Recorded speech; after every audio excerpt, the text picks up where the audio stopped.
لوگوں کے پاس وقت تھوڑا اور کام بہت سارے پھیل گئے ہیں. تھوڑے وقت میں زیادہ کام کیسے کیے جائیں. اور اگر آپ نے یہ دیکھنا ہے تو میرے اور آپ کے آقا و مولا کی زندگی دیکھ لیجئے. صرف حضور کے 23 برس کے اندر 27 جنگیں لڑی گئی ہیں. 27 جنگیں.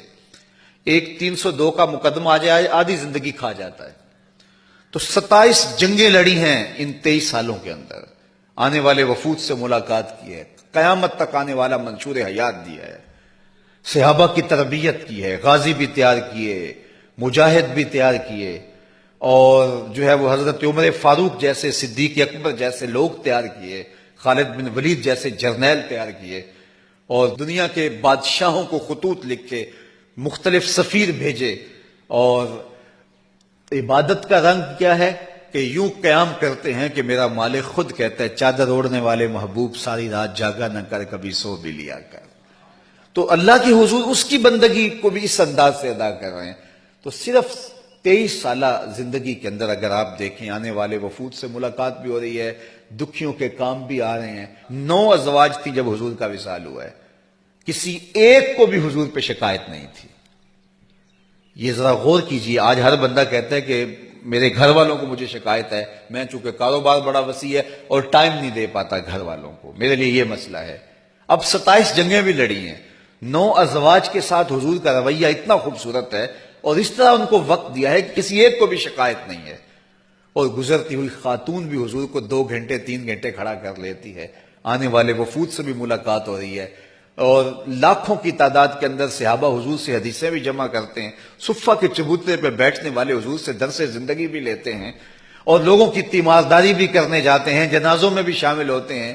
تو یہ وقت کے اندر برکت پیدا ہو جاتی ہے جب آپ جو ہے وہ اپنے غیر ضروری کاموں کو نکال دیتے ہیں. تو فرمایا من حسن اسلام المرء ترکہ ما لا یعنی ہے. کسی شخص کے اسلام کا حسن یہ ہے کہ وہ ہر بے مقصد کام کو چھوڑ دے. زندگی تیزی کے ساتھ گزر رہی ہے, اور میں اور آپ لمحہ لمحہ موت کے قریب ہو رہے ہیں. قبل اس سے کہ کوئی حجت باقی نہ رہے اور پھر سخت پچھتاوا رہے کہ کاش کہ ہم نے اپنے وقت کو با مقصد کاموں میں گزارا ہوتا. آج میرے اور آپ کے پاس یہ وقت ہے, اس کو غنیمت جانیے.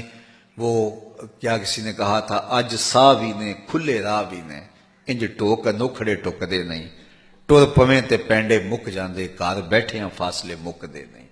تو آج کا وقت ہمارے لیے بہت غنیمت ہے. تو ہم ذرا اپنے من میں اتر کے اپنے اندر دیکھیں کہ ہم کہاں کھڑے ہیں اور ہمیں کہاں کھڑا ہونا چاہیے.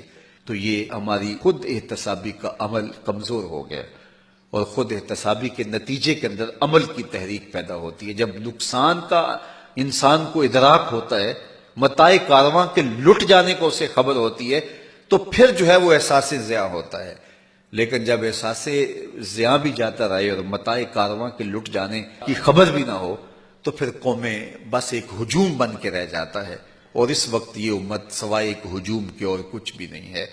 تو آئیے میں اور آپ اپنی ذات سے اپنے آپ کا آغاز کریں, اور ایک صالح اور پاکیزہ زندگی کے تصور کو اجاگر کر کے آگے بڑھیں. اللہ مجھے آپ کو اپنی رحمتوں کے حصار میں دے, اور اپنی پناہوں اور اپنی کرم نوازیوں کی امان میں رکھے. کی محمد سے وفا تو نے تو ہم تیرے ہیں, یہ جہاں چیز ہے کیا لوح و قلم تیرے ہیں.